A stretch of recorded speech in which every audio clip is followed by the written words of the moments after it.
ऐसन रूपवा सजावल का होई जब देखी न के हो गौर से।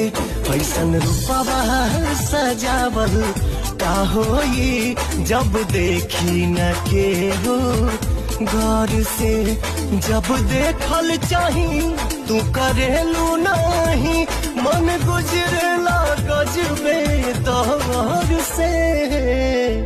तुहर कजरा लगावल का होई जब देखी न के हो गौर से।